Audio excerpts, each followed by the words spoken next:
in the everlasting search for the greatest driver of all time. Many names stand out. Schumacher, Hamilton, Fangio, Prost, Vettel, and Senna. Some say Senna doesn't deserve to be on that list. He won 41 races and 3 world championships.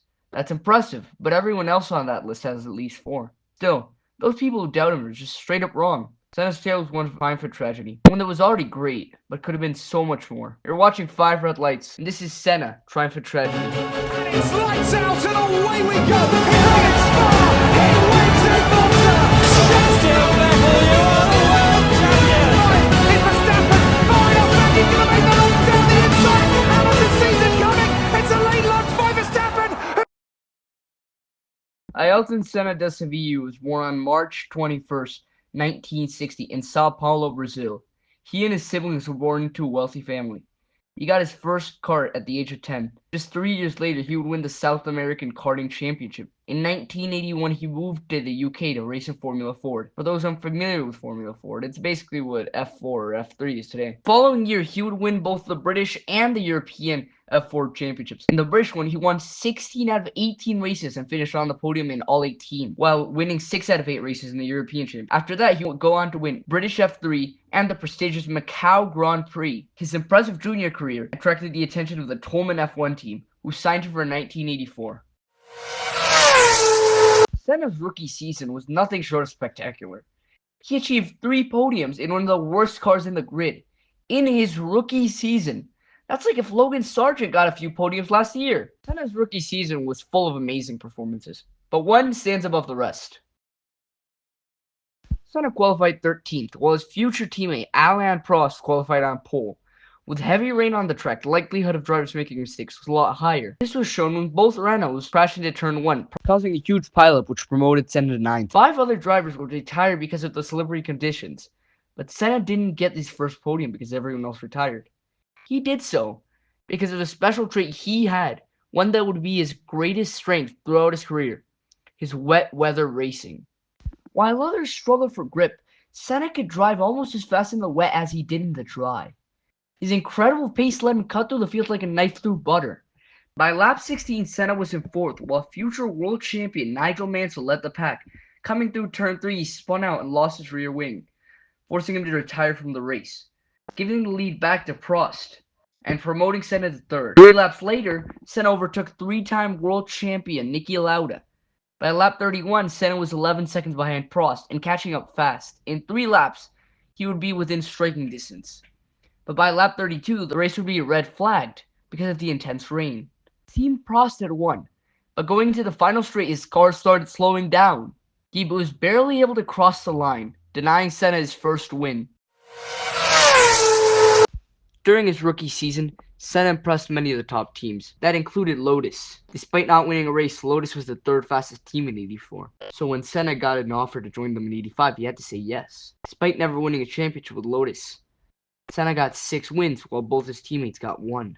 Throughout much of its history, Lotus used a beautiful livery called the John Player Special, named so after Lotus's main sponsor. Many drivers have driven it, from Mario Andretti to Kimi Räikkönen. Yet when I think of Lotus, think of Senna driving the John Player Special. Of the 6 wins he got, 1 stood above the rest. 1 stands as one of the greatest races in his whole career. During the wet qualifying, Senna showcased his skills in the wet yet again, qualifying half a second from runner-up Prost. During the race, Senna would finish a full minute ahead of second place and a full lap ahead of everyone else. To say he dominated that weekend would be an understatement. For '88, Senna moved from Lotus to McLaren. McLaren had won the championship in '94 and '95, and they'd been runners-up for the last 2 years. In retrospect, Senna couldn't have picked a better time to be at McLaren. You see, that year, McLaren produced the McLaren MP4/4, one of the most dominant cars in F1 history. It seemed Senna would win this championship easily, but that couldn't be further from the truth, because his teammate was one of the greatest drivers of all time, and the rivalry would be legendary. 1988 was a close championship battle, with Senna and Prost trading wins. Still, they were pretty respectful to one another. That is until the Portuguese Grand Prix, where Senna, trying to defend, almost drove Prost into a concrete barrier at 290 kilometers per hour. For my American viewers, that's 180. That same year, he would set the greatest qualifying lap in his career, and what many would come to call the greatest lap in Formula One history. He qualified 1.5 seconds ahead of Prost and 2 seconds ahead of everyone else. Coming into the penultimate race of the season, because of how the point system worked back then, whoever won this race would basically win the championship. Prost qualified on pole and led into turn 1. Senna qualified alongside him, but he had a horrible start. He fell down to 14th. Senna knew he had to win, so he charged through the field. No one could even come close to his speed. By lap 3, he was already in 6th. By lap 11, he was already in 3rd. And on the 28th lap, Senna took the lead of the race. He would finish 13 seconds ahead of Prost. And so, he became the 1988 world champion. 89 was the year their rivalry really heated up. Senna got into an early lead of the championship by winning 3 out of the first 4 races. During the second race, Senna used a risky maneuver to pass Prost. Prost said that violated an agreement they had made. Reliability issues with Senna's car during the middle portion of the season allowed Prost to retake the lead. Coming into the penultimate round in Japan, Prost was 16 points ahead of Senna, which meant Senna would have to win the next 2 races to have a chance at the championship. Both drivers were already not on speaking terms after Senna supposedly breached their agreement, but this race, it would destroy their relationship forever. Senna qualified on pole while Prost started second. When the lights went out, Prost got a good start. He was able to pull away from Senna. Senna tried to pass Prost, but the Frenchman defended well. Lap after lap, Prost held off Senna. In the dying laps of the race, the Brazilian tried one final desperate move to keep his championship hopes alive. Started, and if Prost comes up to any of them, this is the opportunity that Senna's looking for, and he's going through. Ouch! Oh my goodness, this is fantastic. They meet. This is what we were fearing might happen during the race. The two McLarens collided. Prost immediately got out of his car, thinking it was damaged beyond repair. Meanwhile, Senna got some marshals to help him bump start his car. He rejoined via an escape road and won the race, keeping his championship hopes alive. But when the top 3 drivers stood on the podium, Senna wasn't there. He had been disqualified for rejoining the track illegally, which meant Prost was the 1989 world champion. After 89, Prost refused to be Senna's teammate any longer, so he left McLaren and joined Ferrari. It seemed, finally, after 2 years of fighting, Senna would finally have an easy championship. But Ferrari, they were on an upward trajectory. McLaren still had the fastest car, but Ferrari weren't too far off. The season would go on, with Senna leading for the majority of the season and Prost briefly taking the lead. For the 3rd year in a row, the championship would be decided in Japan. With Prost 9 points off Senna, he would have to win this race to keep his championship hopes alive. Senna qualified on pole, but in Japan, the pole is on the quote-unquote dirty side of the track, which meant Senna would get a worse start than Prost. Senna protested this. He demanded the pole be moved. The FIA denied his request. Starting grid, Senna proclaimed, "I've been many times by the system. I told myself, here, today, no way. Today it has to be my way. Rest is history." Behind Prost is Berger, the grid is clear, the lights go! And Senna sprints away, but Alain Prost takes the lead. It's happened. Alain Prost has taken the advantage. Senna is trying to go through on the inside, and it's happened immediately. This is amazing. Senna goes off at the first corner, but what has happened to Prost? He has gone off too. Well, that is amazing, but I fear absolutely predictable. 91 was fairly easy. He won the first 4 races in a row and got his 3rd world championship. Senna achieved everything a Formula One driver could want. He had won races, championships, but one goal still remained. Throughout his 8 years, he had failed to win his home Grand Prix, but that was about to change. Senna dominated the race, leading for 45 laps, but then his gearbox started failing him, leaving him with only 6th gear, as the other cars closed into Senna. He was barely able to steer his car home with only 1 gear. 1992 McLaren's MP4/7 was not nearly as fast as its competition, the legendary Williams FW14B, which featured new technology like semi-automatic transmission, active suspension, and traction control. The following year, Senna's old rival, Prost, moved to Williams to capitalize on their success. Within his contract, there was a clause that said Senna could not be his teammate, so Senna was stuck in McLaren. Williams' car was even faster than last year, but through sheer skill, Senna was able to clinch second place in the championship.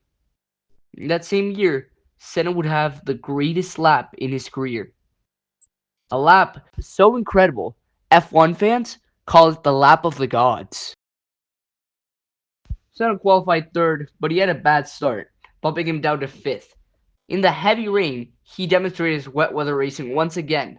He was able to pass everyone in one lap and then win the race by a minute and a half. 7 months later, he would win the final race of that season in Australia. Little did he know, that was the last time he would stand on the top step of the podium. After winning his fourth world championship, Prost retired, leaving an empty seat at Williams. So, for 1994, Senna signed for Williams. Although they were pretty fast, most of their inventions would get banned, so the team wasn't nearly as dominant as they used to be, and a new young driver was rising to oppose them. A man who would go on to win 7 world championships. His name? Michael Schumacher. Yes! Michael Schumacher takes the lead. Schumacher's going for the lead of the Rosia. And he's right up alongside and he's going through. Fantastic! Hamilton fights back. Michael Schumacher wins the Spanish Grand. Fantastic! And the crowd has gone berserk. Oh my God! Senna retired from the first 2 races while Schumacher won both. The next race would probably become Senna's most remembered, but not for a good reason. During practice, Rubens Barrichello hit a curb at 225 kilometers per hour. That's 140 miles. Barrichello was sent airborne, hitting a tire barrier, which knocked him unconscious. He was hospitalized. Thanks to the doctors, he would only have to sit out one Grand Prix. In qualifying, rookie Ronald Ratzenberger lost control of his car at turn 6, hitting a concrete wall at 314 kilometers per hour, or 195 miles. The impact was 500 San feet. Marino Grand Prix organiser has received a report from the Maggiore Hospital in Bologna that the driver of car number 32, NTV Simtech Ford, Roland Ratzenberger, succumbed to injuries sustained in the accident which took place at Imola Circuit during Saturday qualifying practice, April. Ratzenberger was airlifted to the hospital at 2:07 p.m. local time. He died 8 minutes later at 2:15.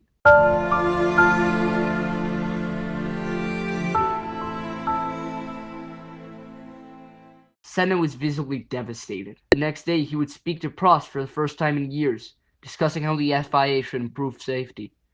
Senna qualified on pole, as he had done 64 times before. As the race got underway, J.G. Leto stalled his Benetton on the grid. Gerlo Lamy, I hope I pronounced that right, which started further back, hit Leto's. Debris from the car crash flew over the barriers, gave 8 fans injuries. The race wasn't stopped. Said the safety car was deployed. Once the debris were clear, the safety car came in, and the race resumed. Senna was still in first, with Schumacher chasing. Schumachers were already 20 points ahead in the championship. At that time, a win was worth 10, so Senna could not afford to lose. He started pushing his Williams to the limit, leaving Schumacher in the dust. On lap 7, at 2:17 local time, a bit over 24 hours after Ratzenberger died, Senna lost control of his car and hit a concrete wall at 305 kilometers per hour, or 180. Senna was unconscious. Doctors flooded the scene. He was quickly hospitalized. A piece of suspension breached his helmet, causing severe head injuries. At 6:40, Senna was proclaimed dead.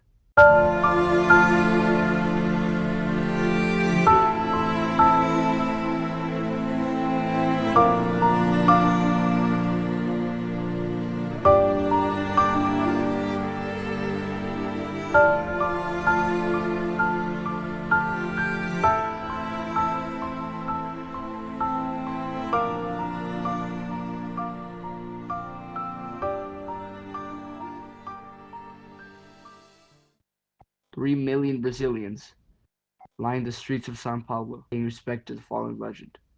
At his funeral, Niki Lauda, now retired, announced the return of the Grand Prix Drivers Association to advocate for driver safety. In life, Senna had a legacy of glory and triumph. In death, he saved the lives of others.